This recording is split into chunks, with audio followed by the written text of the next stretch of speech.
سبحان الله والحمد لله ولا إله إلا الله. إن الحمد لله نحمده ونستعينه ونستغفره ونؤمن به ونتوكل عليه ونعوذ بالله من شرور أنفسنا ومن سيئات أعمالنا من يهده الله فلا مضل له ومن يضلل فلا هادي له ونشهد أن لا إله إلا الله وحده لا شريك له ونشهد أن محمدا عبده ورسوله. قال الله عز وجل في محكم كلامه المجيد بعد أن أقول أعوذ بالله من الشيطان الرجيم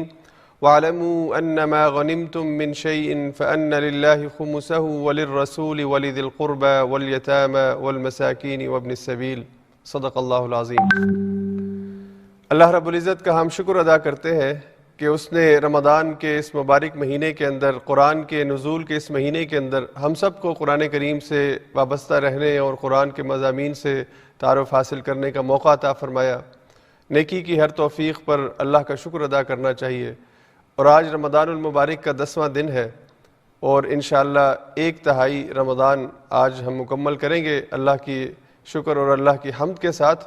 اور قرآن کریم کا 1/3 حصہ بھی، اس کے مضامین بھی آج مکمل ہو جائیں گے، یعنی 10 پاروں کے مضامین پر انشاءاللہ آج ہم اپنی گفتگو مکمل کریں گے. آج کے دورہ قرآن میں 10واں پارہ ہمارا موضوع ہے اور 10ویں پارے میں دو صورتوں کے مضامین آتے ہیں. سورہ انفال کا بقیہ حصہ جس میں تقریباً 1 پاؤ جو ہے وہ سورہ انفال کے مضامین کا،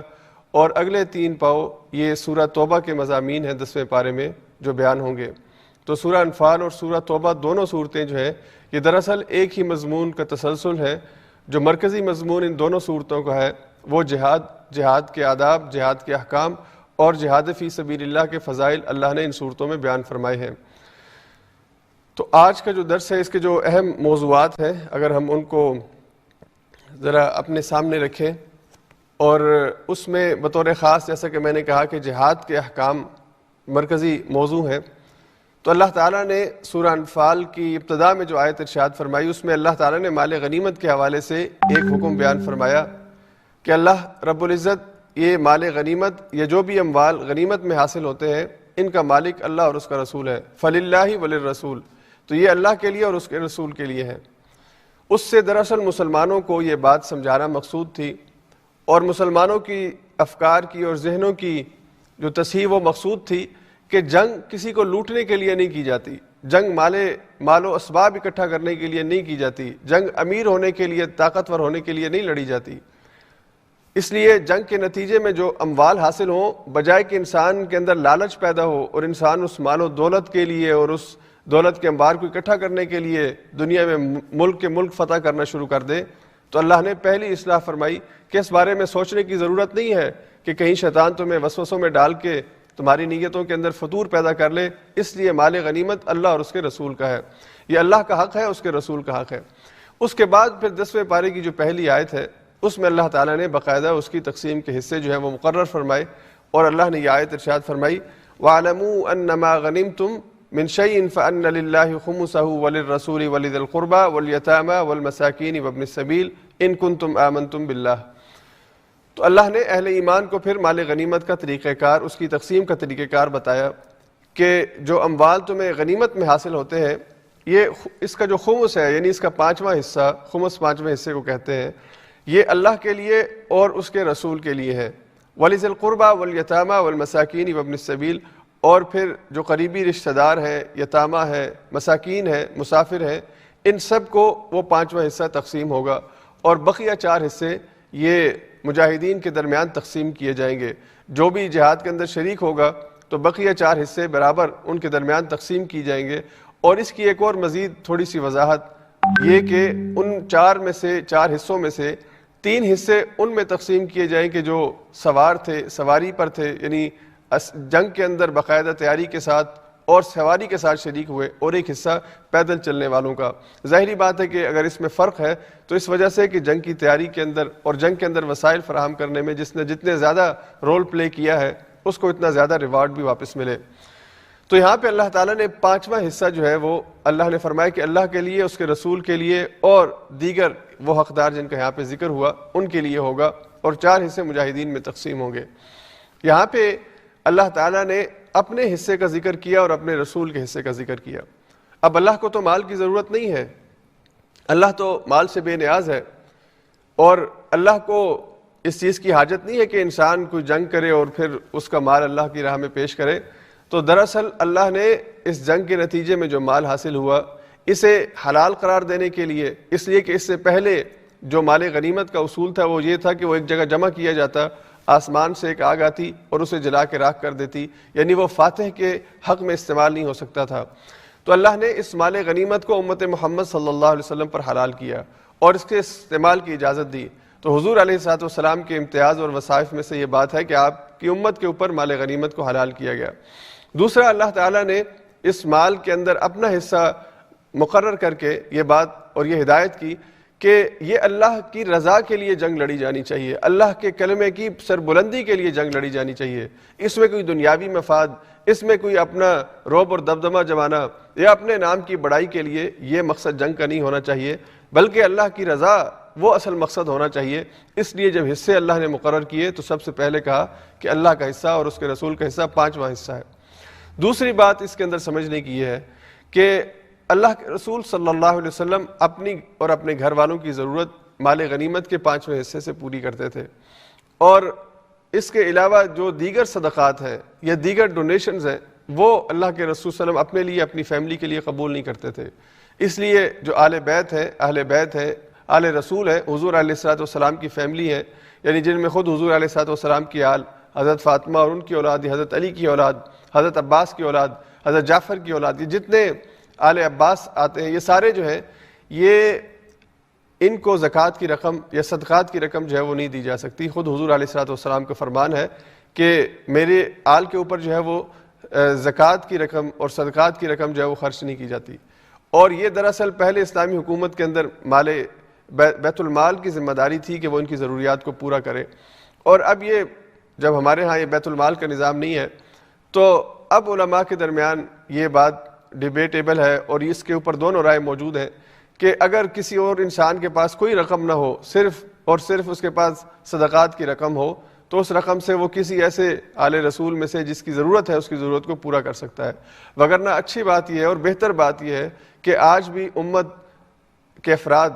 اگر یہ آل رسول کا جو آل بیت ہے ان کے اندر کسی کی مدد کرنا چاہتا ہے جو مستحق ہے تو وہ گفٹ کے ذریعے سے، ہدیے کے ذریعے سے مدد کرے۔ صدقات اور زکوٰۃ جو ہے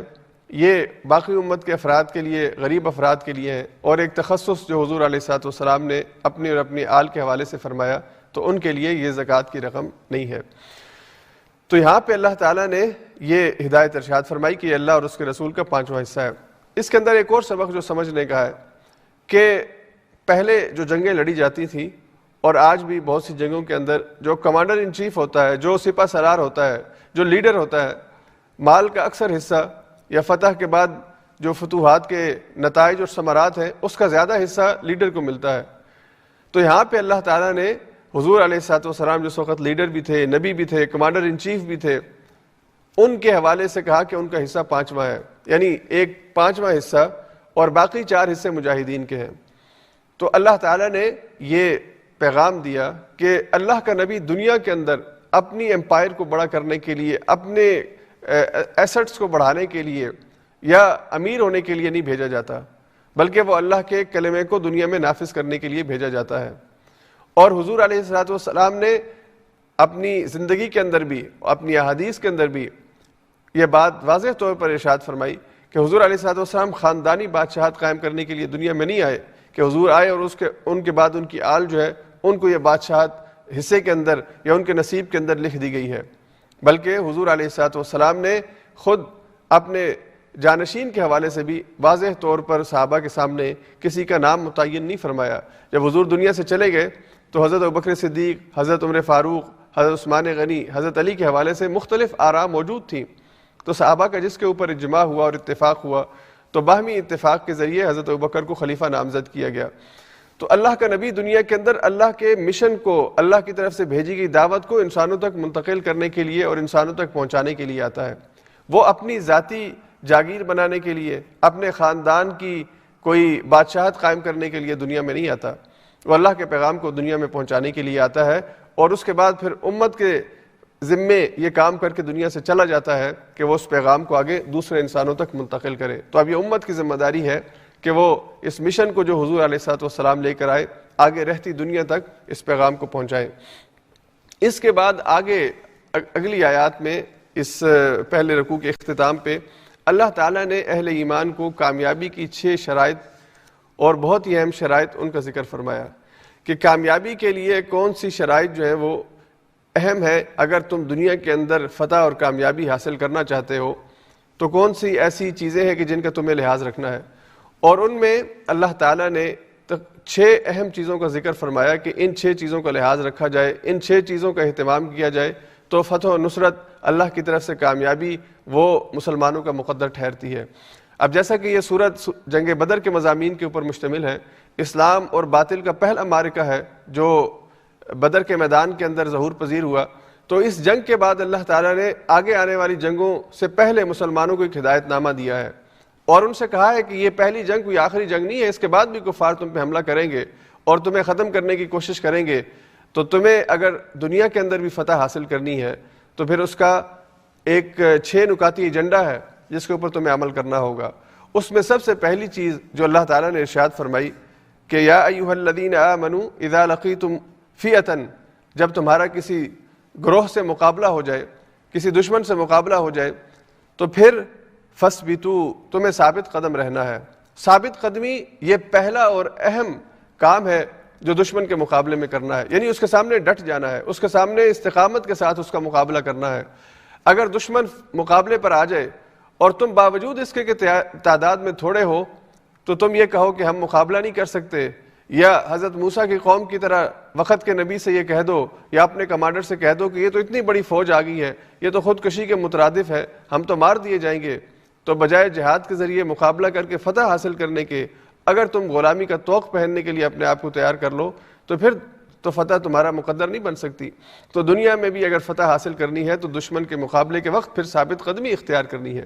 اسی لیے اس سے پہلے سورہ انفال کی آیات میں ہم یہ بات سن چکے ہیں کہ اللہ رب العزت نے وہاں پہ اہل ایمان کو یہ نصیحت کی کہ اذا لقیتم الذین کفروا زحفا فلا تولوہم الادبار، جب مٹ بھیر ہو جائے، مقابلہ ہو جائے، دشمن کا لشکر آ جائے تو پھر ثابت قدمی اختیار کرو، پھر پیچھے اگر پلٹو گے تو پھر شکست کھاؤ گے۔ دنیا کے اندر بھی رسوائی ہے اور آخرت کے اندر بھی رسوائی ہے۔ ہاں، ایک جنگی تدبیر کے طور پر، ایک ایسی تدبیر کہ اس وقت بظاہر آپ دشمن کا مقابلہ نہیں کر سکتے، لیکن مقابلے میں سامنا کرنے کی بجائے آپ اگر پیچھے ہٹتے ہیں، جیسا کہ بعض اسلامی تاریخ کے اندر جنگوں میں مسلمان سپہ سالاروں نے یہ اقدام اٹھایا ہے،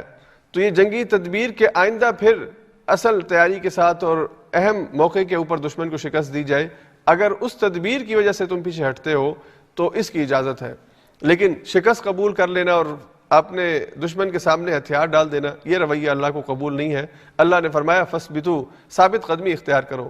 ایک ثابت قدمی وہ ہے جو میدان جنگ کے اندر دشمن کے مقابلے پر آپ کو اختیار کرنی ہے۔ جب فوج آ گئی ہے تو آپ بھی اللہ کے حوالے سے اپنے آپ کو اس کے رستے کے اندر پیش کریں اور کھڑے ہو جائیں۔ دوسری ثابت قدمی کہ دشمن کے جو افکار اور نظریات ہیں، دشمن کے جو عقائد ہیں، ان کے مقابلے میں تمہیں اپنے عقیدے اور اپنے نظریے کے اوپر پختگی ہونی چاہیے اور ثابت قدمی ہونی چاہیے۔ اور آج کے دور کے اندر جنگ جو ہے وہ اسلحے سے زیادہ نظریات کی جنگ ہے جو لڑی جا رہی ہے۔ تو نظریات اور عقیدے کی جو جنگ ہے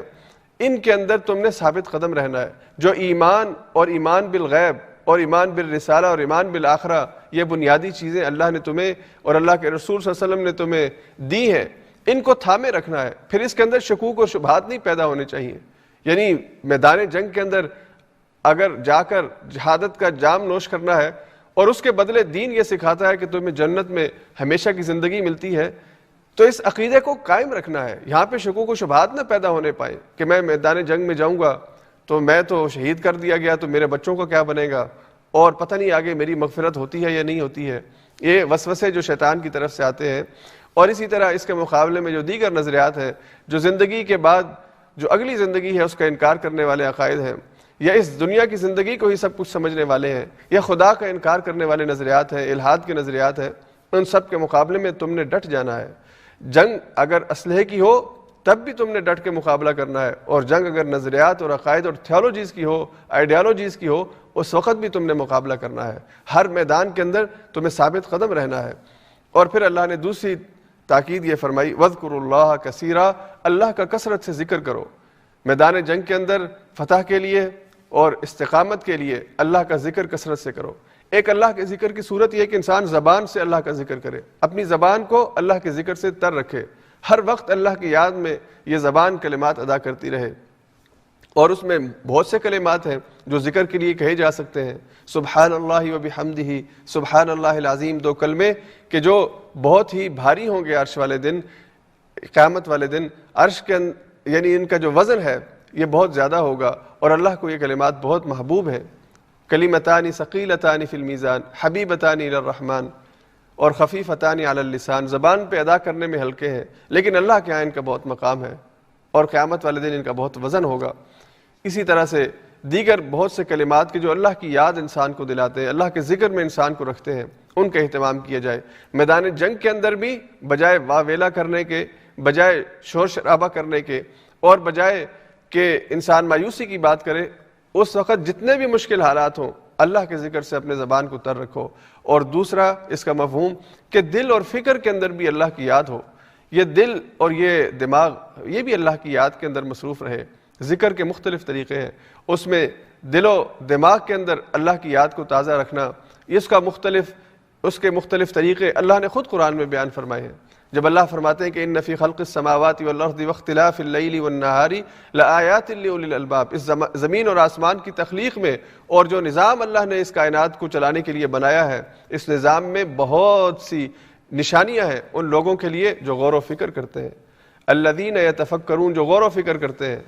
اور پھر اللہ نے فرمایا کہ ان کا غور و فکر کیا ہوتا ہے کہ یذکرون اللہ قیاما وقعودا وعلی جنوبہم، وہ اللہ کا ذکر کرتے رہتے ہیں، بیٹھے ہوئے، کھڑے ہوئے، چلتے ہوئے، لیٹے ہوئے، ہر حال میں اللہ کے ذکر سے ان کی دل اور دماغ معطر رہتے ہیں۔ اور اس کا رزلٹ، اس کا نتیجہ یہ ہوتا ہے کہ اس بات پر ایمان لے آتے ہیں ربنا ما خلقت ھذا باطلا، اللہ تو نے کوئی چیز بے عبث اور بیکار نہیں پیدا کی، یہ ساری چیزیں کسی مقصد کے تحت پیدا ہوئیں، اور سب سے بڑا مقصد کہ انسان اس دنیا میں اللہ کے نائب کے طور پر، اللہ کے خلیفے کے طور پر وہ زندگی بسر کرے کہ جو اللہ کو مطلوب ہے۔ تو زبان سے اور دل سے اللہ کا ذکر ادا کیا جائے۔ پھر اللہ نے تیسری ہدایت، کامیابی کی شرائط میں تیسری شرط یہ بیان فرمائی، اطیعوا اللہ ورسولہ، اللہ اور اس کے رسول کی اطاعت کرو۔ یعنی اللہ اور اس کے رسول کی اطاعت کا مطلب ہے کہ جو طریقہ زندگی اللہ اور اس کے رسول نے تمہیں دے دیا ہے اسے اپنے لیے کافی اور شافی سمجھو، اور پھر اس میں کسی قسم کا رد و بدل مت کرو، دین کے اندر نئی سے نئی باتوں کا اضافہ مت کرو۔ اگر کہیں پر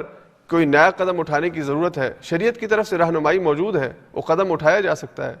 لیکن اگر ایک چیز موجود ہے اس کے مقابلے میں کوئی نئی چیز کھڑی کر دینا، کوئی نئی چیز شروع کر دینا، یہ جس چیز کا شریعت کے اندر تصور نہیں ہے، اس کے بارے میں ہدایات نہیں ہے، اور وہ چیز باقی مقاصد شریعت کے خلاف ہے، اس کا آغاز کر دینا، تو ان چیزوں سے اپنے آپ کو بچاؤ، خود ساختہ طریقوں سے اجتناب کرو۔ اور دوسری بات کہ اللہ کے رسول کی اطاعت میں، اللہ کی اطاعت میں دل کی رضا ہونی چاہیے، کہ تم یہ جو اطاعت کر رہے ہو، جو تم نے اپنے آپ کو پیش کیا ہے، یہ دل کی رضامندی سے کیا ہے۔ اللہ اور اس کے رسول کی اطاعت میں صرف یہ نہیں کہ میں نے ڈنڈے کے زور کی وجہ سے یا میں نے مجبوری کی وجہ سے کہ اب مسلمانوں میں میرا نام لکھا ہوا ہے، مسلمان گھر میں پیدا ہوا ہوں، مسلمانوں کے لشکر میں شامل ہو گیا ہوں، دل نہیں تھا میرا، تو یہ جو مجبوری کی اطاعت ہے یہ اللہ کو منظور نہیں ہے۔ اللہ ایسی اطاعت نہیں چاہتے، اللہ چاہتے ہیں کہ آپ اللہ کے سامنے خوشی سے، اپنی رضا اور اپنی دل سے اور اپنی پسند سے اور اپنی مرضی سے اپنے آپ کو پیش کریں۔ تو اللہ اور اس کے رسول کی اطاعت یہ بہت ضروری ہے کامیابی کے لیے۔ اس کے علاوہ اگر کوئی اور طریقہ اختیار کیا جائے، کسی اور کی اطاعت کی جائے، خالق اور اس کے بھیجے ہوئے نمائندے یعنی رسول کے علاوہ اگر مخلوق میں کسی اور کی اطاعت کرو گے ان دونوں اطاعتوں کے مقابلے میں، تو پھر کامیاب نہیں ہو سکتے۔ پھر اللہ نے ایک اور بہت اہم ہدایت کی، وَلَا تَنَازَعُوا، اور آپس میں جھگڑو مت، تنازع مت کرو۔ اگر تم تنازع کرو گے، جھگڑا کرو گے، فَتَفْشَلُوا، تو تم ناکام ہو جاؤ گے، وَتَذْهَبَ رِيحُكُمْ، تمہاری ہوا اکھڑ جائے گی۔ آپس میں جھگڑنے کا نقصان یہ ہے کہ تم اگر اللہ اور اس کے رسول کی اطاعت کر رہے ہو، اللہ کا ذکر بھی کر رہے ہو اور تم ثابت قدم بھی ہو، لیکن جھگڑ پڑے ہو آپس میں، تو یہ تینوں اوپر والی چیزیں ان کے اوپر زیرو سے ضرب لگ جائے گی اور تمہیں شکست ہو جائے گی۔ مسلمانوں کا اتحاد، مسلمانوں کا آپس میں اتفاق اور مسلمانوں کی آپس میں ذہنی ہم آہنگی دشمن کے مقابلے میں یہ بہت ضروری ہے۔ اگر تم متحد ہو جاؤ، اگر تم یکجان ہو جاؤ، اگر تم امت واحد، ایک جسد واحد کی مانند ہو جاؤ، تو پھر تمہیں شکست نہیں دی جا سکتی۔ اور تاریخ اسلامی کو آپ اگر اس کا مطالعہ کریں، مسلمانوں نے جب جب شکست کھائی ہے، وجہ اس کی یہ ہے کہ ہم نے آپس میں ایک دوسرے کے خلاف محاذ کھڑا کر لیا ہے۔ ہماری دنیا سے ہوا اکھڑی ہے، ہماری دنیا کے اندر کوئی حیثیت نہیں رہی۔ وجہ کیا ہے؟ کہ ہم خود ایک دوسرے کے خلاف دستوں گریباں ہو گئے ہیں۔ میرے ایک جاننے والے دوست ہیں، انہوں نے پی ایچ ڈی کی، اور پی ایچ ڈی کے اندر ان کا جو ریسرچ کا ٹاپک تھا وہ ایک یہودی ریسرچر کو انہوں نے اپنے ٹاپک کے اندر ڈسکس کیا ہے۔ اس یہودی ریسرچر نے اپنی زندگی میں 500 سے زائد کتابیں لکھی ہیں، اور اس کا جو مرکزی نقطہ ہے اس پوری ریسرچ کا، ان 500 کتابوں کا اس کا جو مین جو نیوکلس پوائنٹ ہے، وہ پوائنٹ یہ ہے کہ مسلمانوں کے درمیان ان کو کمزور کرنے کے لیے کون کون سے طریقے اختیار کیے جا سکتے ہیں،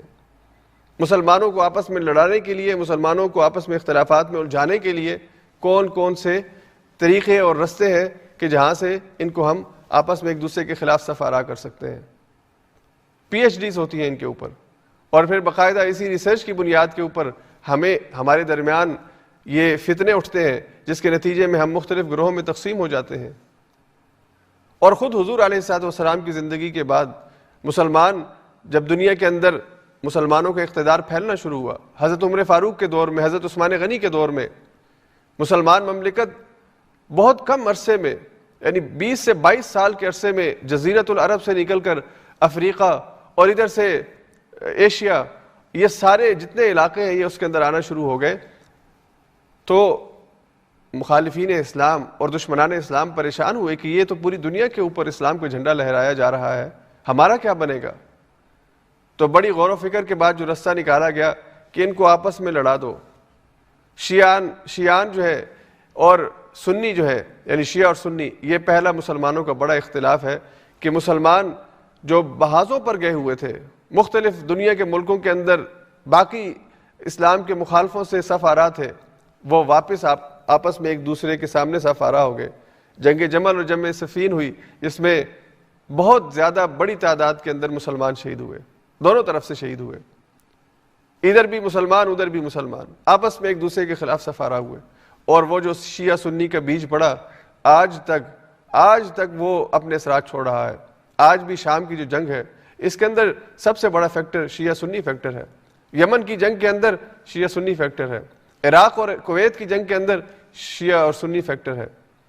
تو مسلمانوں کی ہوا اکھڑی ہے جب مسلمانوں نے اپنے آپ کو ان معاملات میں الجھایا ہے، آپس میں ایک دوسرے کے خلاف صف آرا ہو گئے ہیں۔ یعنی میری سب سے بڑی آج کے مسلمان کی جو سب سے بڑی کوشش ہے کہ وہ اپنے دوسرے فرقے کے مسلمان کو کیسے گمراہ ثابت کرتا ہے، اس کو کیسے کافر ثابت کرتا ہے، اس پر کیسے کفر کے فتوے لگاتا ہے، اور اسے اس بات کی فکر نہیں ہے کہ میری تہذیب کے اوپر حملہ ہوا ہے، میری ثقافت پہ حملہ ہوا ہے، میری شناخت پہ حملہ ہوا ہے۔ آج مسلمان گھروں کے اندر عربی زبان نہیں بلکہ انگلش زبان وہ کامیابی اور ترقی کی گارنٹی بن گئی ہے، اس لیے کہ دنیا کی ثقافت اور دنیا کی زبان وہ انگریزی ہے، اس کا ڈنکا بجتا ہے۔ تو وہ عربی کہ جو ایک مسلمان کی بنیادی ضرورت ہے، جس زبان کو وہ روزانہ 5 وقت اللہ کی عبادت کے لیے استعمال کرتا ہے، اس سے وہ نابلد ہے، ناواقف ہے، الف بے اس کو نہیں آتی، نہ پڑھنی آتی ہے نہ سمجھ میں آتی ہے۔ تو ہماری ہوا جو ہے وہ اکھڑی ہے خود ہماری اپنی غلطیوں کی وجہ سے، اور خاص طور پہ 100 سال پہلے تقریباً جب یہ خلافت ختم ہوئی، اس خلافت کے بعد ہمیں حصوں میں تقسیم کیا گیا، اور اس تقسیم کے بعد پھر اس کا نتیجہ آج ہمارے سامنے ہے کہ دنیا کے اندر 57 اسلامی ممالک ہونے کے باوجود کہیں پہ ہماری ہوا قائم نہیں ہے، اکھڑی ہوئی ہے ہر جگہ۔ سعودی عرب کے اپنے مفادات ہیں، یمن کے خلاف اس کے اپنے مفادات ہیں، دبئی کے اپنے مفادات ہیں، اور پھر شام کے اندر جو محاذ برپا ہے سنی اور شیعہ کے نام کے اوپر، پوری دنیا کے اندر یہ لڑائی جو ہے وہ لڑی جا رہی ہے، ایک عقیدہ ہونے کے باوجود، ایک اللہ ہونے کے باوجود، ایک نبی ہونے کے باوجود، اور ایک کتاب ہونے کے باوجود، یعنی گائیڈ بک ایک ہے، لیکن ہم نے اپنے آپ کو حصوں میں تقسیم کر کے، اور اس تقسیم کے اوپر ہم راضی ہو گئے ہیں، اور اس زمین کے ٹکڑے کو بچانے کے لیے، یعنی اگر میں یمن میں رہتا ہوں تو مجھے یمن عزیز ہے، مجھے مسلمان کا خون عزیز نہیں ہے، کہ میں نے یمن کو بچانا ہے، اس کو بچانے کے لیے چاہے مسلمان کا خون بھی بہانا پڑے میں بہا دوں، اور مجھے سعودی عرب عزیز ہے، مجھے کسی اور مسلمان کے ارزاں خون کی کوئی فکر نہیں ہے کہ وہ خون بہہ رہا ہے، ارزاں ہو گیا ہے، وہ یعنی سستا ہو گیا ہے، تو مجھے آج اس مغالطے میں ڈال دیا گیا ہے کہ میں نے نیشنلزم کے نام پہ، قومیت کے نام پہ اپنے وطن کا دفاع کرنا ہے، یا میں نے امت واحد بن کر امت محمد صلی اللہ علیہ وسلم کے نمائندے کے طور پر دنیا میں اسلام کے نفاذ کے لیے، اللہ کے نظام کے نفاذ کے لیے کام کرنا ہے۔ تو یہ اللہ نے فرمایا فتفشلوا، کہ اگر تم آپس میں لڑو گے تو پھر تم ناکام ہو جاؤ گے اور تمہاری ہوا اکھڑ جائے گی۔ پھر اس کے بعد اللہ نے دوبارہ آخر میں فرمایا وَاصْبِرُوا، صبر کا دامن تھام لو، صبر کو اپنا شیوا بناؤ، صبر کو اپنے کریکٹر کے اندر شامل کر لو، اور صبر کے مشکلات میں، مصائب میں اور جنگ کے حالات ہوں، دشمن سامنے ہو تو ثابت قدمی، وہ جو پہلی بات اللہ نے فرمائی فَاصْبِتُوا، اور آخر میں وَاصْبِرُوا، کہ ثابت قدمی اختیار کرو، اور حالات مشکل ہو جائیں تو پھر صبر کا دامن تھام لو، اور یہ یقین رکھو ان اللہ مع الصابرین، اللہ تعالیٰ صبر کرنے والوں کے ساتھ ہے۔ پھر اس کے بعد آخر میں اللہ نے فرمایا کہ وَلَا تَكُونُوا كَالَّذِينَ خَرَجُوا مِن دِيَارِهِمْ بَطَرًا وَرِيَاءَ النَّاسِ، ان لوگوں کی طرح مت ہو جاؤ کہ جو اپنے گھروں سے نکلے ریاکاری کرتے ہوئے اور تکبر کرتے ہوئے، اور دنیا کو یہ دکھانے کے لیے کہ ہم بڑے طاقتور ہیں، ہم فاتح بن کے لوٹیں گے۔ تو اگر یہ رویہ مسلمان اپنے اندر پیدا کر لے کہ اسے اپنی طاقت کے اوپر ناز ہو، اور اس کا ذکر آگے حنین کے واقعات میں آئے گا، تو پھر اسے فتح نہیں مل سکتی۔ تو اگر کامیابی چاہتے ہو تو ایک اہم شرط یہ ہے کہ پھر یہ دکھلاوے کے لیے نہ ہو، اور نہ ہی یہ غرور اور تکبر کا اظہار ہو، نہ طاقت کا اظہار ہو، بلکہ اگر تم فاتح بھی ہو جاؤ تو تمہیں عاجزی کے ساتھ اللہ کے سامنے گردن جھکائے ہوئے اس ملک کے اندر داخل ہونا ہے، جیسا کہ حضور علیہ السلام کو جب اللہ نے فتح مکہ عطا فرمائی اور مکہ دوبارہ آپ کی مملکت کے اندر شامل ہوا، تو حضور علیہ السلام مکہ داخل ہوئے اور آپ کی گردن اللہ کا شکر اور اللہ کے سامنے عاجزی کے طور پر جھکی ہوئی تھی۔ اس کے مقابلے میں جب کفر والے اور اللہ کا انکار کرنے والے کسی علاقے کو فتح کرتے ہیں تو سینہ تان کے اس ملک میں داخل ہوتے ہیں، اور ان کے چہروں پر، ان کے رویوں پر غرور اور تکبر عیاں ہوتا ہے، تو اللہ نے اس رویے سے منع فرمایا۔ یہ کامیابی کی 6 اہم شرائط ہیں جو بطور امت مسلمہ مجموعی طور پر اور انفرادی طور پر ہم سب کو اختیار کرنی ہے اگر دوبارہ پھر سے ہم دنیا میں اپنی ہوا قائم کرنا چاہتے ہیں، یعنی اپنا پاؤں مضبوط کرنا چاہتے ہیں، دنیا میں اپنا نام منوانا چاہتے ہیں۔ اس کے بعد اللہ تعالیٰ نے اگلی آیات میں ایک بہت اہم حکم دیا مسلمان امت کو مجموعی طور پر بھی اور مسلمان فرد کو انفرادی طور پر بھی، اور وہ یہ کہ ہر وقت دشمن کے مقابلے کے لیے تیار رہنا ہے۔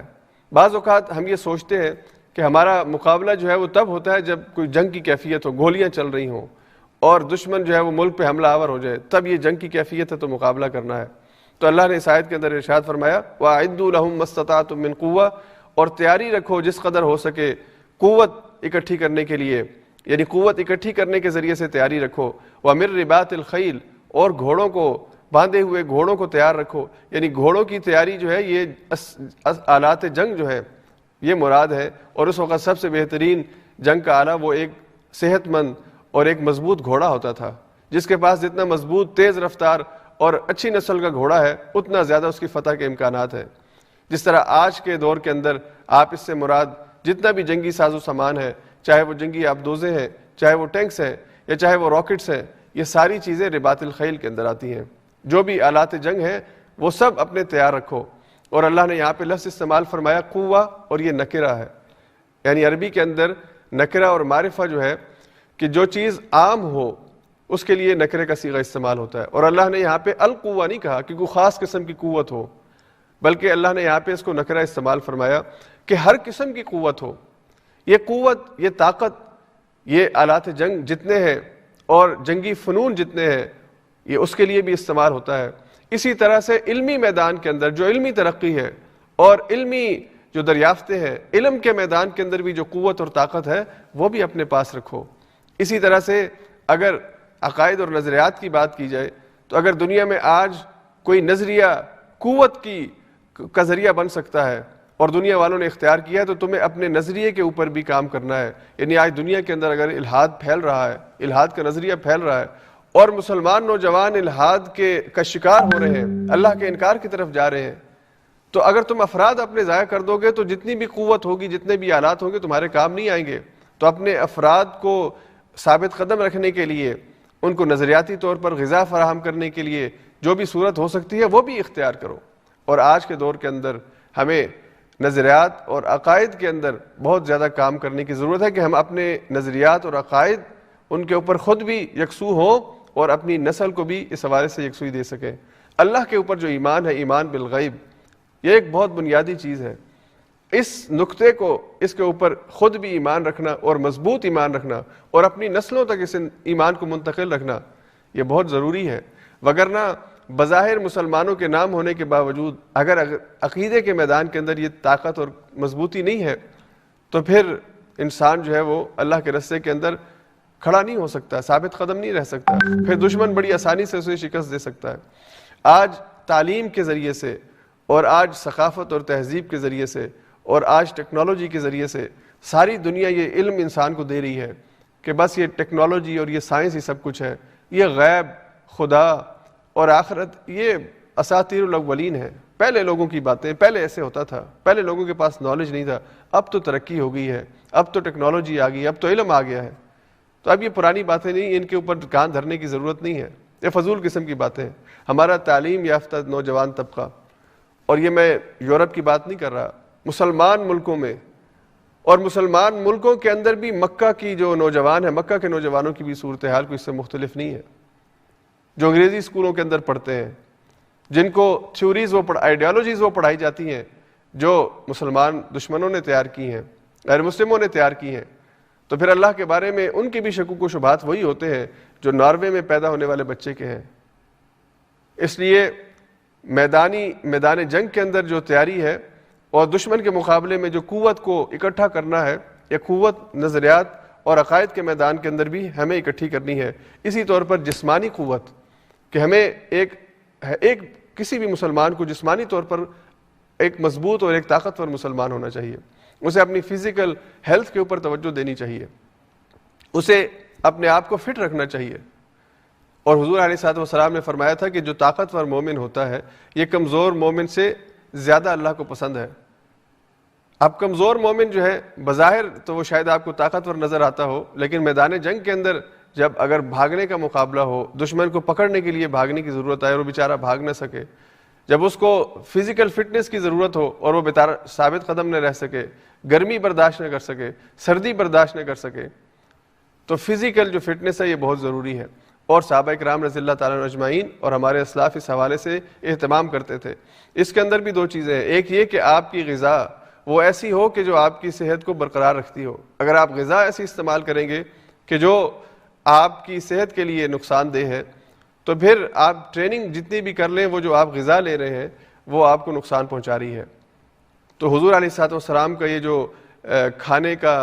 کی جو سنت ہے، جو آپ کھانا استعمال کرتے تھے، کھانا کھاتے تھے،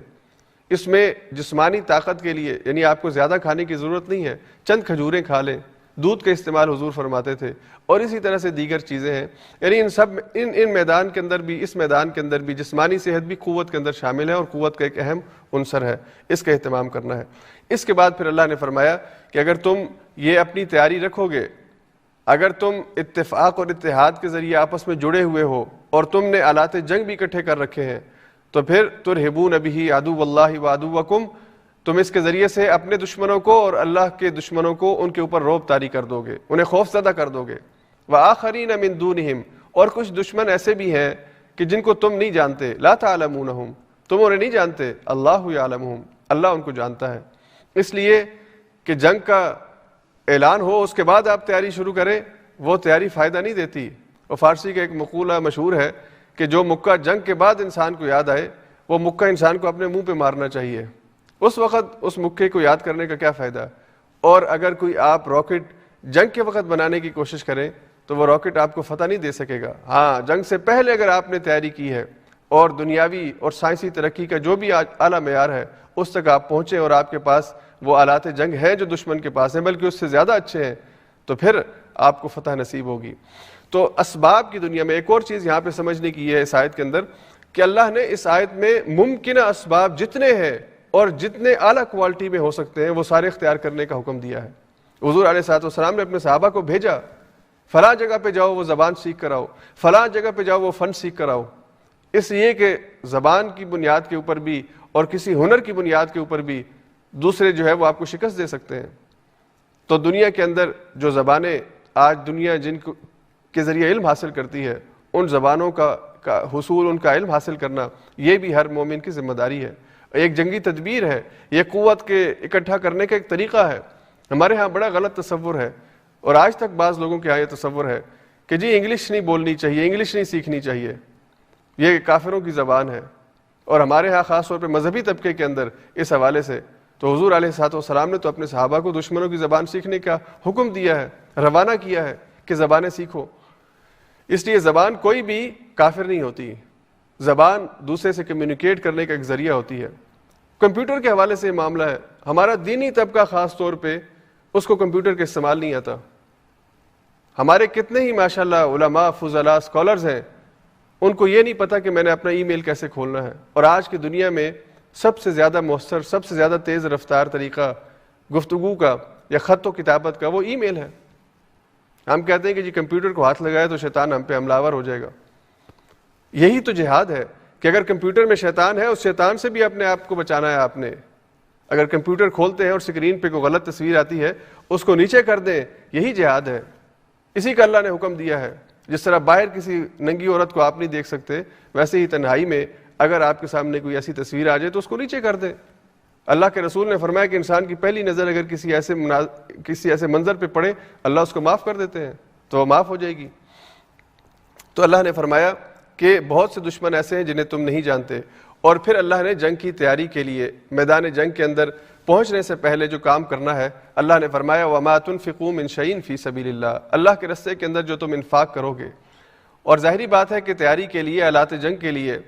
یا دیگر فنون اور علوم سیکھنے کے لیے، سائنس کے اندر اور ٹیکنالوجی کے اندر ترقی حاصل کرنے کے لیے آپ کو مال خرچ کرنا پڑے گا۔ تو اللہ نے فرمایا کہ مال بھی خرچ کرو۔ یہ نہیں ہو سکتا کہ تم صرف یہ کہو کہ میں فزیکلی اور علمی طور پر اپنے آپ کو آگے لے جاؤں گا، نہیں، تمہیں مال بھی خرچ کرنا پڑے گا۔ اور اللہ نے فرمایا جو مال تم اس مقصد کے لیے اللہ کے راستے میں دو گے، یوفی الیکم، وہ پورے کا پورا تمہیں لوٹا دے گا، اس میں کسی قسم کی کمی واقع نہیں ہوگی۔ وانتم لا تظلمون، اور تمہارے ساتھ اس معاملے میں کوئی ظلم نہیں کیا جائے گا، یعنی تمہارے مال میں کمی نہیں کی جائے گی۔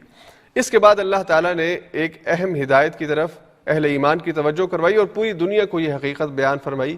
کہ اسلام دنیا میں جنگیں کرنے کے لیے نہیں آیا۔ اور یہ جو لوگ سمجھتے ہیں کہ اسلام جنگوں کے ذریعے سے پھیلا ہے،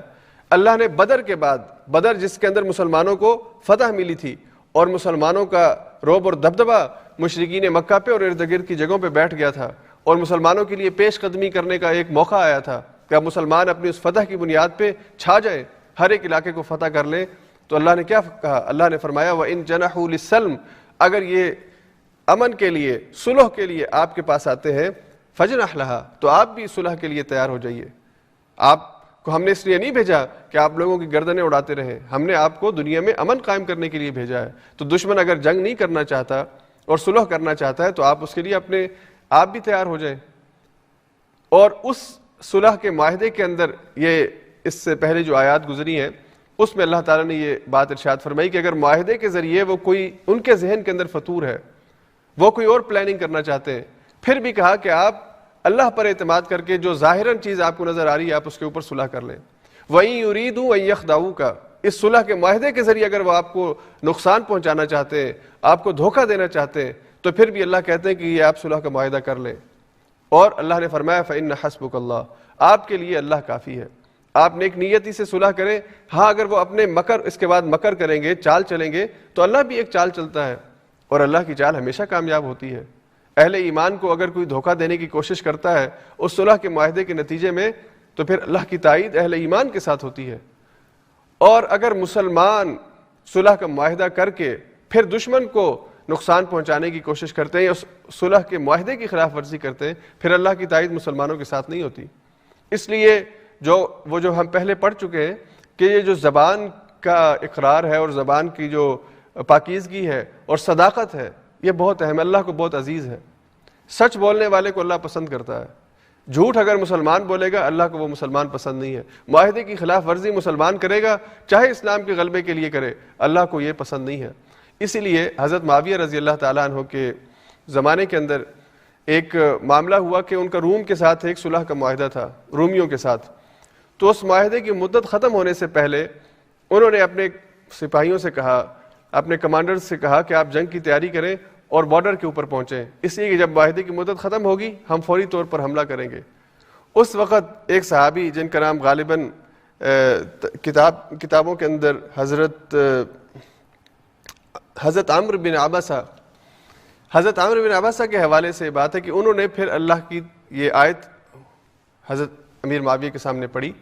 کہ امیر المومنین، جب ہمارا کسی سے صلح کا معاہدہ ہو تو ہم اس کے خلاف جنگ کی تیاری نہیں کر سکتے، جب یہ معاہدہ ختم ہوگا پھر آپ جنگ کی تیاری کریں، اس لیے کہ اگر آپ معاہدہ بھی ایک طرف کیا ہوا ہے اور دوسری طرف فوجیں بھی بارڈر پہ بھیج رہے ہیں، یہ غدر ہے، یہ دھوکہ ہے، اور دھوکہ اللہ کو پسند نہیں ہے۔ تو حضرت امیر معاویہ نے اس رائے کو پسند کیا اور اپنی بات جو ہے وہ واپس لی۔ تو صلح جو ہے اس کو اسلام نے اہمیت دی ہے، اور اس حوالے سے بہت واضح تعلیمات ہیں۔ خود حضور کا جو صلح حدیبیہ کا معاملہ ہے وہ 26ویں پارے میں آئے گا، پھر وہاں پہ ہم بات کریں گے کہ جب آپ کسی کے ساتھ کوئی ایگریمنٹ کر لیتے ہیں، صلح کر لیتے ہیں، پھر بظاہر آپ کا نقصان ہوتا ہو، آپ کو اپنے معاہدے کا پاس رکھنا ہے۔ اس کے بعد اللہ تعالیٰ نے چند اہم ہدایات ہجرت اور جہاد کے حوالے سے آخری 2 رکوعوں کے اندر کی ہیں، ان کے اختصار سے ہم یہاں پہ ذکر کیے دیتے ہیں۔ اللہ تعالیٰ نے پہلی بات اس حوالے سے یہ کہی کہ یہ اللہ کا فضل ہے، اس کی رحمت ہے کہ اس نے اہل ایمان کے دلوں کو آپس میں جوڑ دیا۔ وَأَلَّفَ بَيْنَ قُلُوبِهِمْ، اللہ نے ان کے دلوں کو آپس میں جوڑ دیا، اور یہ اللہ کی اتنی بڑی نعمت ہے کہ اللہ فرماتے ہیں لَوْ أَنفَقْتَ مَا فِي الْأَرْضِ جَمِيعًا مَا أَلَّفْتَ بَيْنَ قُلُوبِهِمْ، اگر آپ پوری زمین میں جو کچھ ہے وہ خرچ کر ڈالتے تو آپ ان کے درمیان الفت نہیں پیدا کر سکتے تھے، محبت نہیں ان کے دلوں میں پیدا ہو سکتی تھی۔ تو یہ اللہ کا احسان ہے کہ اس نے الفت پیدا کر دی، اور بدر کے میدان میں اہل ایمان کی آپس کے اندر جو محبت اور مودت ہے اور ایک دوسرے کے لیے ایثار اور ہمدردی ہے۔ ہجرت کے موقع پر جب مسلمان مہاجرین آئے ہیں مدینہ منورہ،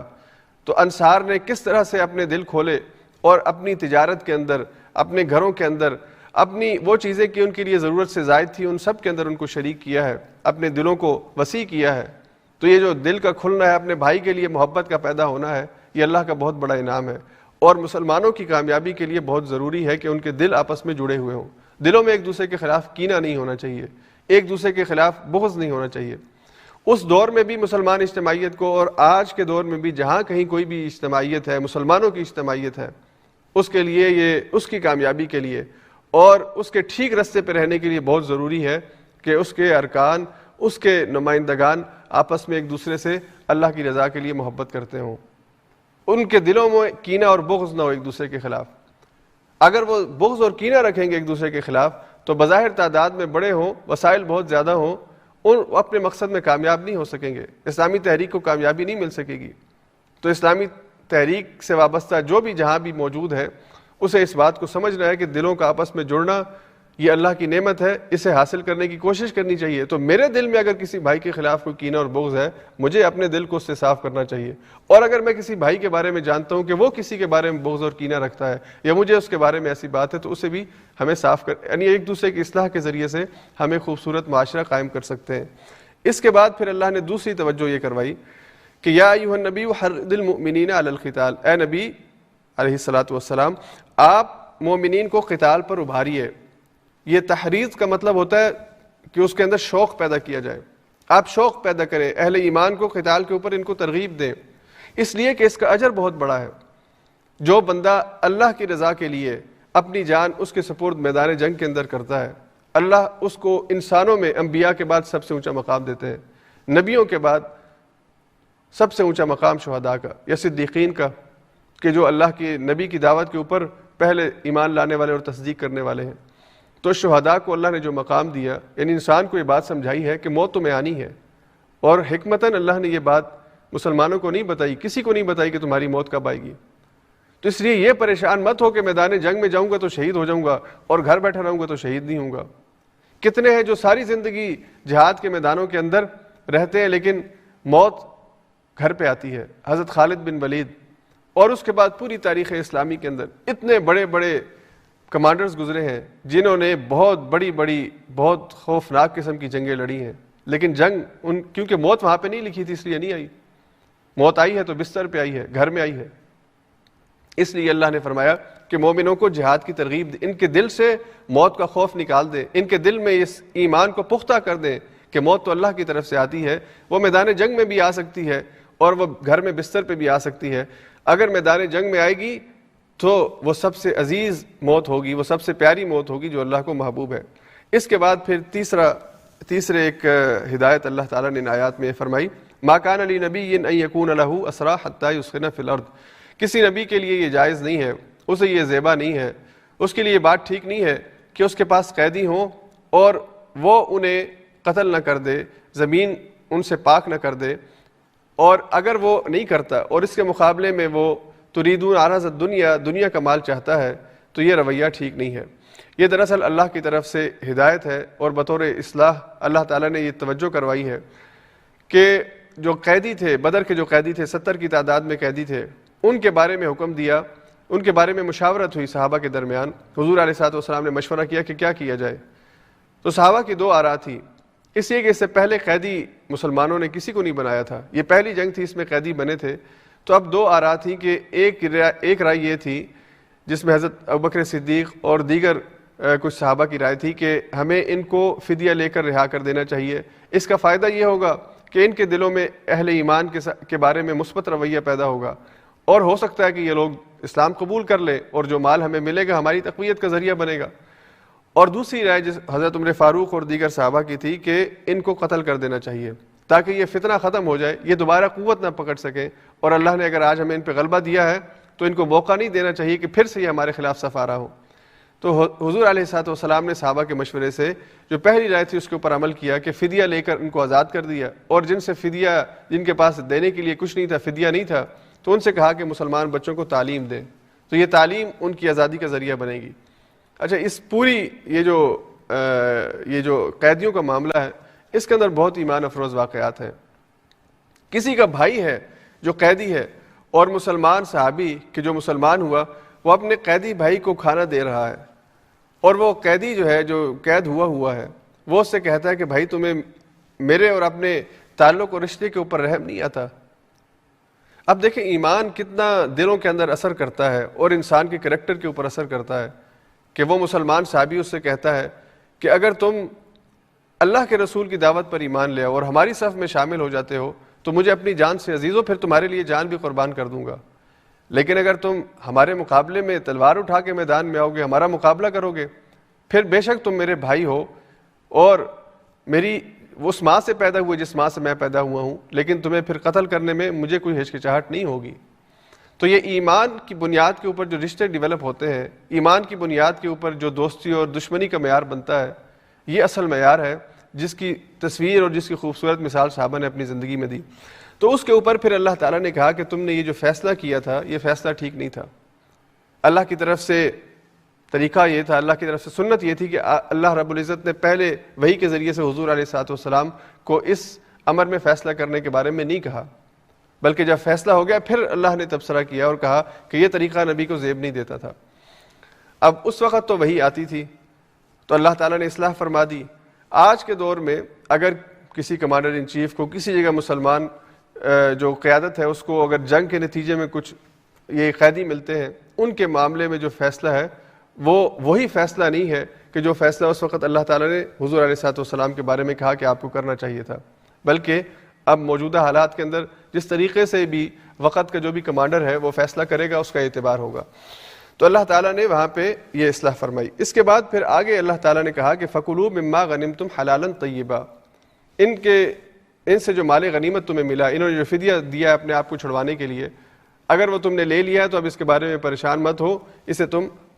استعمال کر سکتے ہو، یہ حلال ہے اور تمہارے لیے استعمال کے لیے اس کی اجازت ہے۔ پھر آخری آیات میں اللہ تعالیٰ نے ہجرت کی فضیلت بیان فرمائی۔ اللہ نے فرمایا والذین آمنوا وہاجروا، وہ لوگ کہ جو ایمان لے کر آئے اور جنہوں نے ہجرت کی، وجاہدوا فی سبیل اللہ، اور انہوں نے اللہ کے راستے میں جہاد کیا۔ اور اس سے پہلی آیت میں اللہ نے فرمایا وجاہدوا فی سبیل اللہ باموالہم وانفسہم، انہوں نے اپنی جانوں اور اپنے مالوں سے اللہ کے راستے میں جہاد کیا۔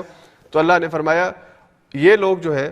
اور پھر ان کے ساتھ والذین آووا ونصروا، وہ لوگ کہ جنہوں نے پناہ دی مہاجرین کو اور ان کی مدد کی، یعنی پہلے اللہ نے ہجرت والوں کا ذکر کیا، پھر اللہ نے جو مددگار تھے مدینہ کے انصار تھے ان کا ذکر کیا۔ اللہ نے دونوں کے بارے کہا اولئک هم المؤمنون حقا، یہ حقیقی مومن ہیں، یہ اصل مومن ہیں، اور ان کے لیے اللہ نے مغفرت اور بہترین رزق کا وعدہ کیا ہے۔ اب یہاں پہ اللہ تعالیٰ نے تمام مہاجرین کو، تمام انصار کو، یعنی صحابہ کی اس جماعت کو اللہ نے اپنے پسندیدہ بندوں میں ان کا شمار کیا ہے، ان کی مغفرت کا اعلان کیا ہے اور ان کے مومن ہونے کا اور حقیقی مومن ہونے کا سرٹیفکیٹ دیا ہے۔ لیکن اس کے باوجود بھی اگر کوئی صحابہ میں کسی کے ایمان کا انکار کرتا ہے اور کسی کے ایمان کے اوپر سوال اٹھاتا ہے، اس کے اخلاص کے اوپر سوال اٹھاتا ہے، تو یہ ایک بہت بڑی جرت ہے جو اللہ کی ان آیات کے مقابلے میں کی جاتی ہے جس میں اللہ تعالیٰ نکرہ کے انداز میں یہ کہتے ہیں کہ رضی اللہ عنہم ورضوا عنہ، جو بھی اخلاص کے ساتھ اللہ کے رسول کے اوپر ایمان لائے تھے، سچے اور پکے صحابہ اور مخلص صحابہ تھے، ان سب سے اللہ راضی ہو گیا ہے۔ تو میں بھلا آج کیسے کسی اس صحابی کے بارے میں جس سے اللہ راضی ہو گیا ہو یہ کہہ دوں کہ اس سے اللہ راضی نہیں ہوا تھا؟ یعنی یہ مجھے غیب کا علم، وحی کا علم کہاں سے آتا ہے جس کی بنیاد پہ میں کسی کی افضلیت یا کسی کے درجے کے بلند ہونے یا کم ہونے کا میں اس بحث کے اندر پڑھوں؟ یہ فتنہ ہے جو مسلمانوں کے اندر پیدا کیا گیا ہے کہ آج ہم بیٹھ کے ان شخصیات کے بارے میں، ان لوگوں کے بارے میں کہ جن کے ذریعے سے اللہ نے اسلام کو عروج دیا اور جن پر تبصرہ کر کے آج میری عملی زندگی میں یا اسلام کی کامیابی میں کوئی رول پلے نہیں ہو سکتا، صرف اور صرف ایک مناظرہ اور ایک بحث ہے جو ہم کر سکتے ہیں، اس میں اپنا ٹائم ضائع کروں، اپنی صلاحیتیں کھپاؤں، یہ کہاں کی عقل مندی ہے؟ تو اللہ نے سب کے بارے میں فرمایا کہ وہ لوگ کہ جنہوں نے ایمان لائے اور جنہوں نے ہجرت کی، مہاجر جتنے ہیں ان سب کے بارے میں اللہ نے کہا، اور پھر اللہ نے فرمایا کہ جنہوں نے اپنی جانوں اور مالوں کے ساتھ اللہ کے راستے میں جہاد کیا۔ اور یہاں پہ ایک اور بات سمجھنے کی ہے کہ اللہ کو جہاد مطلوب ہے کہ وہ مال کے ساتھ بھی ہو اور جان کے ساتھ بھی ہو، اور اللہ کو مطلوب ہے کہ جو آدمی مال کا جہاد کرتا ہے وہ جان کا بھی جہاد کرے۔ ہمارے ہاں تو آج کل کیٹیگریز بن گئی ہے نا کہ ایک آدمی ہے بس اس نے مال ہی دینا ہے، اپنا وقت نہیں دینا، اور ایک آدمی ہے اس نے اپنا وقت ہی دینا ہے اور اپنا مال نہیں دینا۔ تو یہ جو ہم نے کیٹیگریز بنائی ہوئی ہیں اللہ کو یہ پسند نہیں ہے۔ اللہ چاہتے ہیں کہ جس کے پاس جتنا ہے وہ اللہ کے راستے میں پیش کرے، اور ہر ایک کو یہ سارے کام کرنے، ایمان بھی لانا ہے۔ اس وقت ہجرت فرض تھی، حضور علیہ الصلوۃ والسلام نے ہجرت کرنے کے بعد سب سے کہا کہ آپ ہجرت کریں، اب مدینہ سے باہر کوئی نہیں رہ سکتا الا یہ کہ اس کو حضور اجازت دے دیں، اس کے عذر کی وجہ سے اللہ کے رسول اگر اس کو اجازت دے دیتے ہیں تو وہ باہر رہے گا، وگرنہ سب کو حکم ہے کہ آپ مدینہ کی طرف ہجرت کر کے آ جائیں۔ تو اس لیے جنہوں نے یہ ہجرت کر لی ان کے بارے میں پھر اللہ نے فرمایا کہ ان کا مقام بہت اونچا ہے، ان کا مقام اللہ کے ہاں یہ ہے کہ اللہ ان سے راضی ہوا اور اللہ نے ان کی بخشش کی ہے۔ اس کے بعد سورہ توبہ کے مضامین آئیں گے۔ سورہ توبہ اس کا دوسرا نام سورہ برات ہے، اور اس کا ذکر ابھی پہلی آیات کے اندر آئے گا۔ مدنی صورت ہے، یہ 9 ہجری جو حضور علیہ الصلوۃ والسلام کی زندگی کے آخری سال ہے، 10واں سال ہجری سال جو ہے وہ آخری تھا، تو اس سے پہلے 9 ہجری کے اندر مختلف مواقع پر آیات نازل ہوئی ہیں۔ کچھ آیات تبوک سے پہلے ہوئی ہیں، کچھ آیات جنگ تبوک کے بعد ہوئی ہیں، اور کچھ آیات حنین کے موقع پہ ہوئی ہیں جو فتح مکہ کے تقریباً 20 دن کے بعد ہوا ہے۔ تو یہ مختلف موقعوں کے اوپر جو ہے وہ آیات نازل ہوئی ہیں۔ سابقہ سورت جو تھی انفال، اسی کا مضمون، اسی مضمون کا تقریباً تسلسل یعنی جہاد کا مضمون ہے، وہ بدر کے حوالے سے تھی، یہ جو ہے وہ آخر میں تبوک اور فتح مکہ کے بعد اور حنین کے جو حالات ہیں اس پر یہ سورت نازل ہوئی ہے۔ دونوں کا مشترکہ مضمون جو ہے وہ آداب جہاد ہے۔ البتہ یہ 7ویں صورت بنتی ہے ترتیب کے اعتبار سے جو سبع الطوال کے اندر آتی ہے، یعنی پہلی 7 صورتوں کا ایک نام الطوال ہے، یہ لمبی صورتیں ہیں، اور ان میں یہ آخری صورت ہے سورہ توبہ۔ اس کے بعد پھر آگے کل سورہ یونس سے صورتوں کی دوسری قسم جو ہے وہ سورت مسانی جو ہیں وہ شروع ہوں گی۔ تو یہ طوال کے اندر آخری صورت۔ اس کے جو مضامین ہیں اس میں بنیادی طور پر جزیرۃ العرب میں، پورے جزیرۃ العرب میں اسلام کا استحکام جو ہے اس حوالے سے اللہ نے جو واقعہ تبوک ہے اس کا تفصیل سے ذکر کیا ہے، اور اس وقت جو منافقین رہ گئے تھے اللہ نے ان کے اوپر سے پردہ ہٹایا ہے، ان کے غلط رویوں کو اللہ نے تفصیل سے اس صورت کے اندر ڈسکس کیا ہے، اور مسلمانوں کو یہ بات سمجھائی ہے کہ یہ نفاق کے ساتھ اگرچہ رہ مسلمانوں کے ساتھ رہے تھے مدینہ کے اندر، یہ کامیاب نہیں ہو سکتے، اور اللہ نے انتہائی احکام ان کے حوالے سے بھی نازل کر دیے ہیں، ان کا ذکر آئے گا آگے۔ اس کے بعد دوسرا اہم مضمون وہ تبوک ہے، اور تبوک کے حوالے سے بہت مختلف قسم کے مضامین اس صورت کا حصہ ہیں۔ آغاز میں اللہ تعالیٰ نے اعلان برات کیا ہے، اسی مناسبت سے اس کا نام برات ہے۔ اچھا، پہلی بات تو یہ ذہن کے اندر رکھیں کہ اس صورت سے پہلے بسم اللہ لکھی ہوئی نہیں ہے۔ قرآن کریم کے جو مصحف ہے اس میں سورہ برات کے شروع میں یا سورہ توبہ کے شروع میں بسم اللہ نہیں لکھی ہوئی، اور اس کی وجہ مختلف مفسرین نے مختلف لکھی ہے۔ امام رازی نے اس کی بہت ایک اچھی توجیہ کی کہ اللہ کے رسول صلی اللہ علیہ وسلم نے جب اس سورت کی تلاوت کی اور صحابہ کو کہا کہ اس کو لکھیں، تو آپ صلی اللہ علیہ وسلم نے اس سورت سے پہلے بسم اللہ نہیں لکھوائی، تو حضور علیہ الصلوۃ والسلام نے جب نہیں لکھوائی تو صحابہ نے سوال بھی نہیں پوچھا کہ اللہ کے رسول آپ نے اس سے پہلے بسم اللہ نہیں پڑھی یا بسم اللہ نہیں لکھوائی. تو یہ حضور علیہ الصلوۃ والسلام کی طرف سے بسم اللہ کا نہ لکھوایا جانا اور اس کے پیچھے کیا حکمت ہے، ظاہری بات ہے یہ اللہ اور اس کے رسول کے علم کے اندر بات ہے، لیکن اس کی جو توجیہ کی گئی ہے وہ یہ کہ اس میں کیونکہ اللہ کی طرف سے بہت سخت احکام ہے مشرکین مکہ کے لیے، یعنی ایسا حکم اس سے پہلے مشرکین کے لیے نہیں آیا پورے قرآن کے اندر. اللہ نے یہاں پہ یہ کہا کہ ان کو 4 مہینے کی مہلت ہے، اس کے اندر اندر یہ اپنے آپ کو حرم کی حدود سے باہر نکال لیں، مکے سے چلے جائیں. اگر یہ نہیں جائیں گے تو پھر ان کو فقتلوہم، ان کو قتل کر دو جہاں بھی یہ پائے جائیں. پھر یہ حربی شمار ہوں گے، یعنی جنگی مجرم شمار ہوں گے، پھر ان کا قتل ہوگا. تو ان سخت احکام کی وجہ سے اللہ نے اس سورت کے آغاز میں بسم اللہ نہیں لکھی. اور ایک توجیہ مفسرین نے یہ بیان فرمائی کہ کیونکہ یہ سورہ انفال کے بعد اگلا ایک تتمہ ہے، اسی سورت کا ایک تسلسل ہے، انہی مضامین کا تسلسل ہے، جہاد کے احکام چل رہے ہیں، تو اس لیے بسم اللہ کی ضرورت نہیں ہے.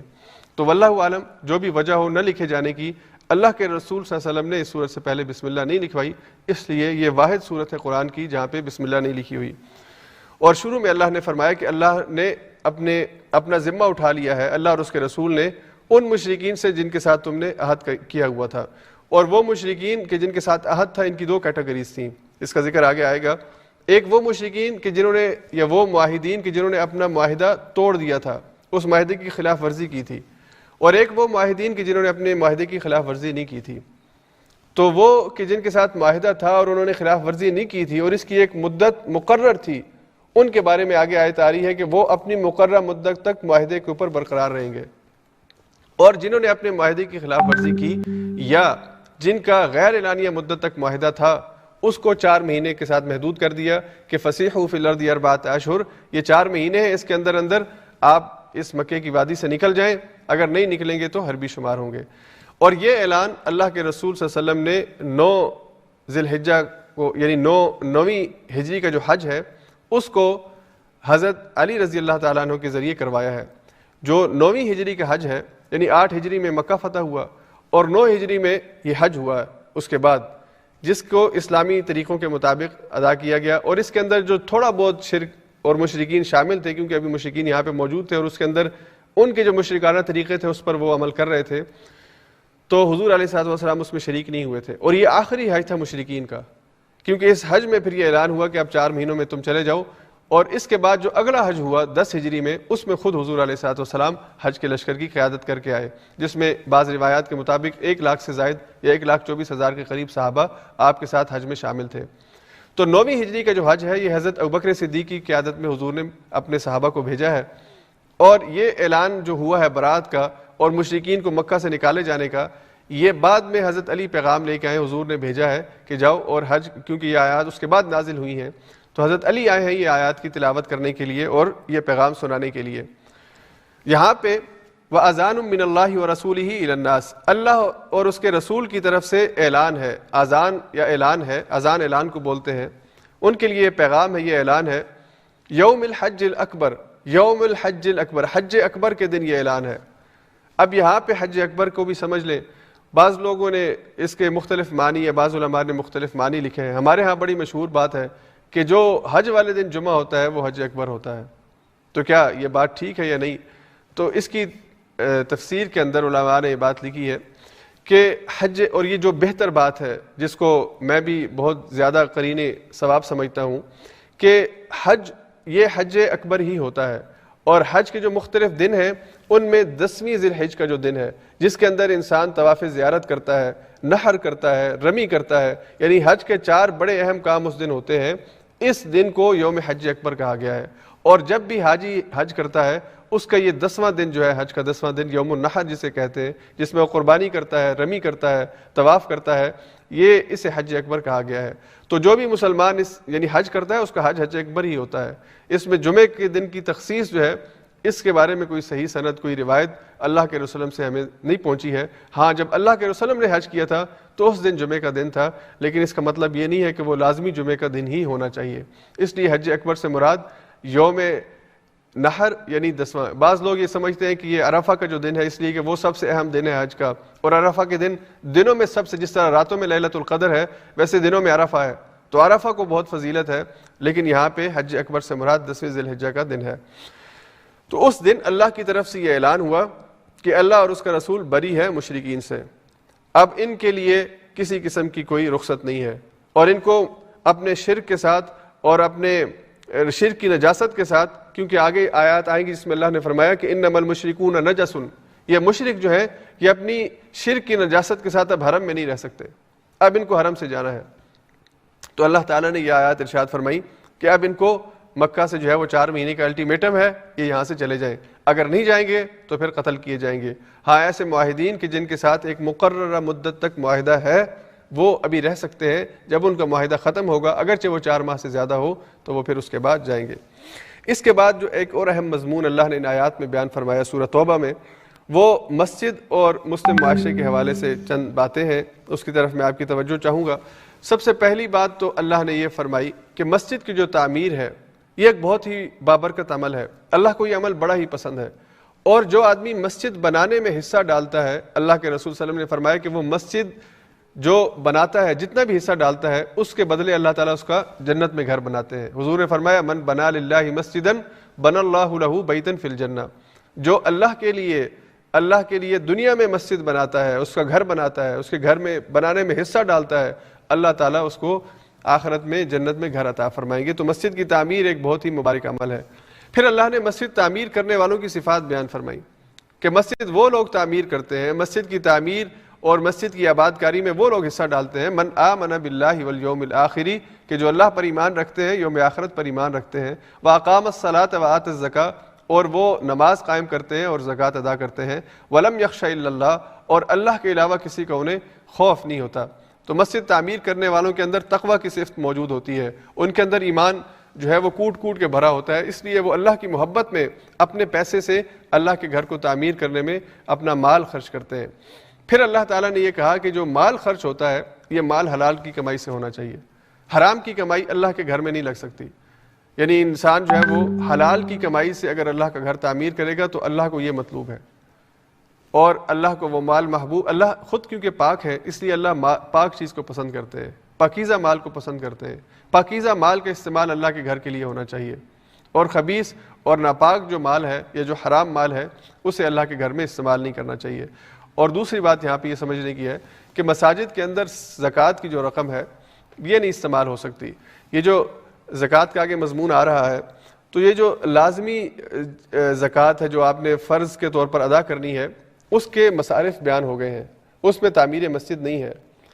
اور تعمیر مسجد میں انسان نے اس کے علاوہ اپنے پیسوں سے، اپنے زائد پیسوں سے یا جو بھی اس کی استطاعت ہے اس سے اللہ کے گھر کو تعمیر میں اس نے حصہ ڈالنا ہے۔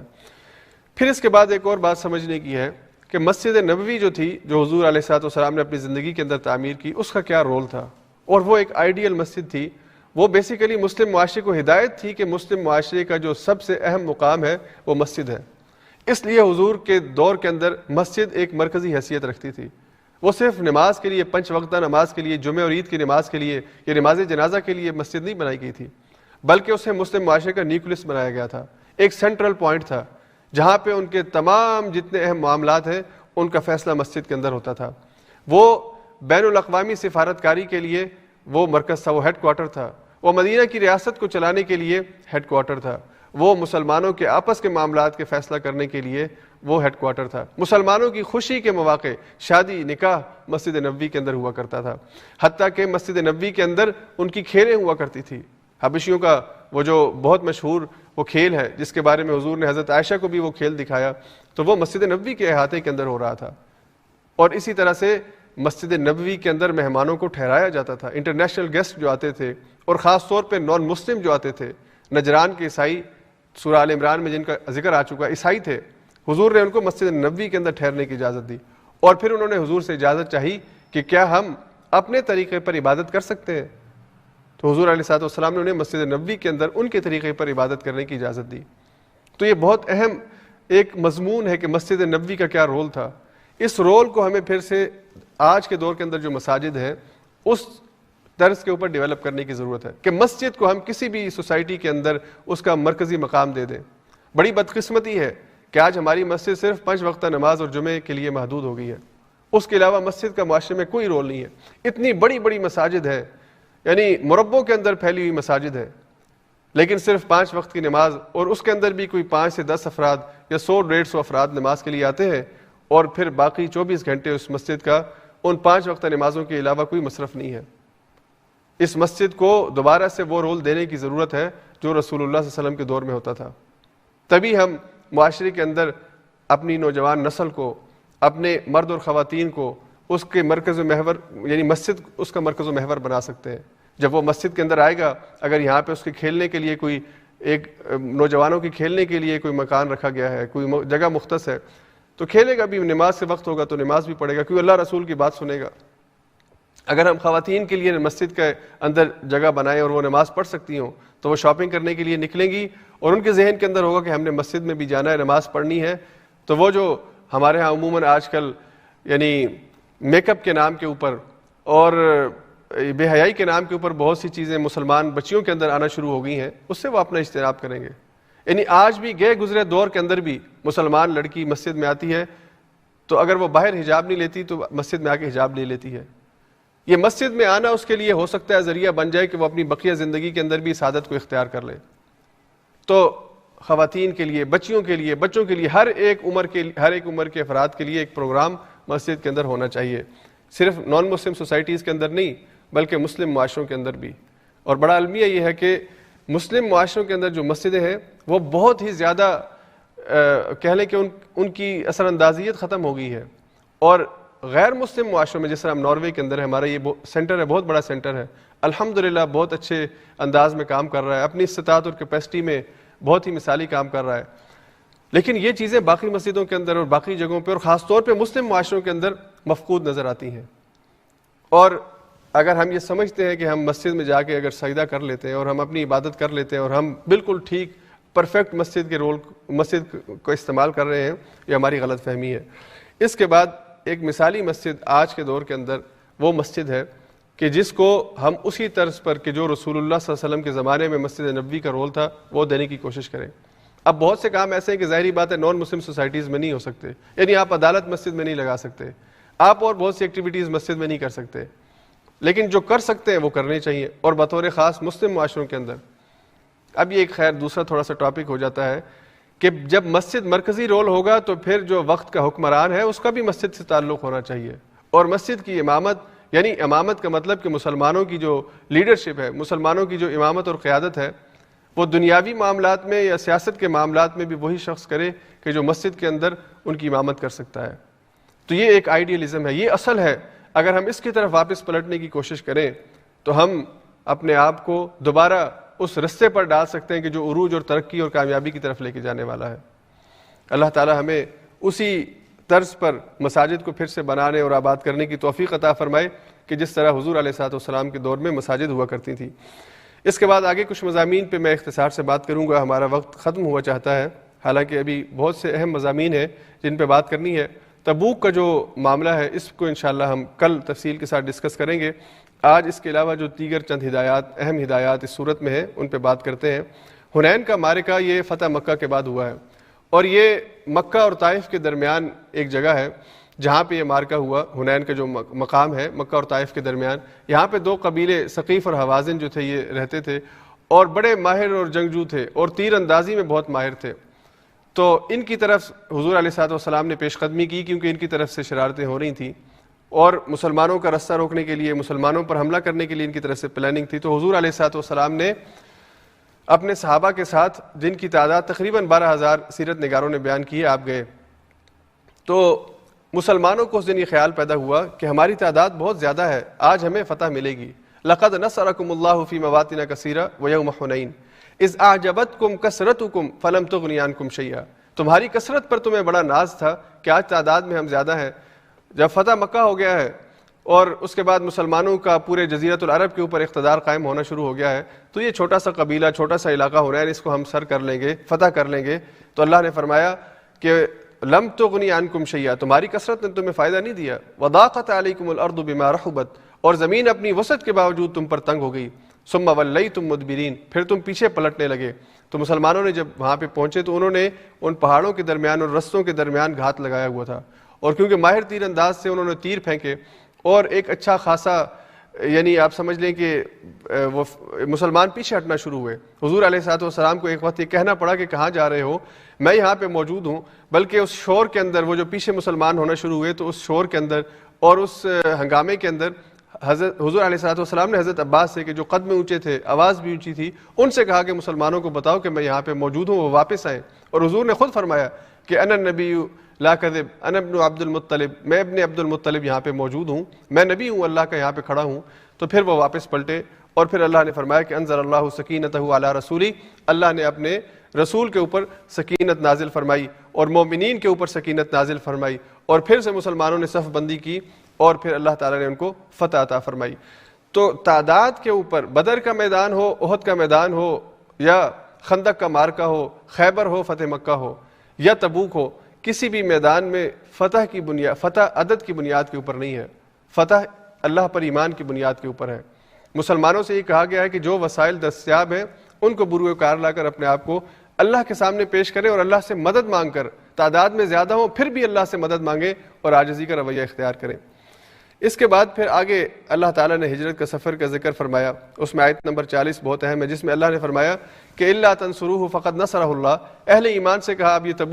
تبوک کی بات جو ہے وہ شروع ہو چکی ہے. تبوک یہ جو یعنی اگر مسلمان مکہ مکرمہ سے روم کی طرف آئیں تو یہ تبوک کا مقام آتا ہے. وہاں پہ مسلمانوں کو حضور علیہ الصلوۃ والسلام کو اطلاع ملی کہ روم کا بادشاہ جو ہے مسلمانوں کے خلاف جنگ کی تیاری کر رہا ہے. تو حضور علیہ الصلوۃ والسلام نے صحابہ سے کہا کہ یہ جہاد, یہ معرکہ, اس میں سارے شریک ہوں گے, کسی کو چھٹی نہیں ہے,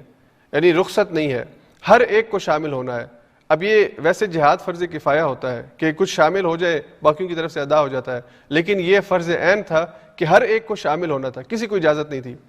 اس میں منافقین نے یا کچھ مسلمانوں نے جنہوں نے اجازت چاہی, ان کے بارے میں کل ہم بات کریں گے. تو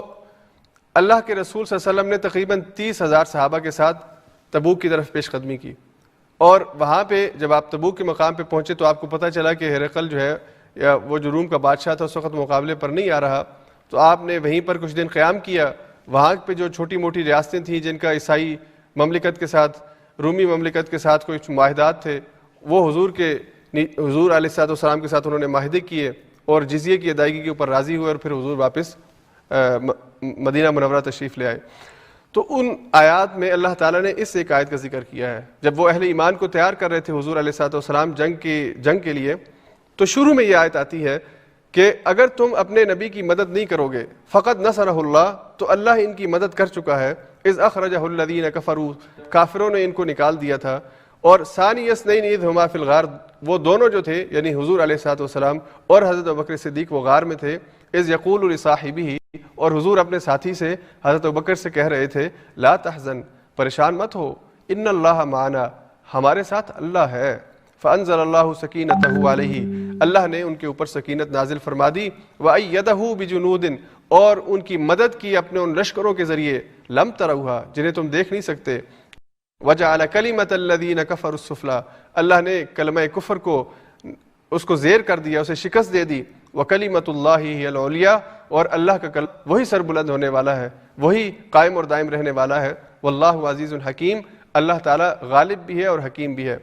تو تبوک کے میدان میں تیاری کے لیے شروع میں جو آیات آئی, اس میں اللہ نے اس منظر کشی کی, اس منظر کے بارے میں بتایا کہ ہجرت کے سفر میں وہ دو تھے, غار کے اندر تھے, اور غار کے باہر کفار پہنچ چکے تھے تلواریں لے کے. اس وقت اللہ کے نبی نے اپنے ساتھی سے کہا کہ پریشان ہونے کی ضرورت نہیں ہے, اللہ ہمارے ساتھ ہے. اور پھر کیسے اللہ نے ان کی مدد کی. تو اگر اللہ اپنے نبی کی مدد اس غار میں, جبکہ وہ دو تھے, کفار کے مقابلے میں کر سکتا ہے, تو اللہ روم کے مقابلے میں بھی اپنے نبی کی مدد کر سکتا ہے. اس کے پاس جو لشکر ہے وہ تمہیں نظر نہیں آتے, لیکن اللہ تمہیں یہ موقع دے رہا ہے, تمہیں سرفراز کرنا چاہتا ہے, تمہیں موقع دینا چاہتا ہے کہ اس لشکر میں شامل ہو جاؤ, حضور کے ساتھ اس مارکے کے اندر شامل ہو جاؤ, تاکہ تمہیں ہمیشہ کی اور آخرت کی جو کامیابیاں ہیں وہ نصیب ہوں. تو اس حوالے سے اللہ نے اس کا ذکر یہاں پہ بیان فرمایا. اس کے بعد آج کے جو مضامین ہیں اس میں آخری بات یہ زکوٰۃ کے مصارف کے حوالے سے.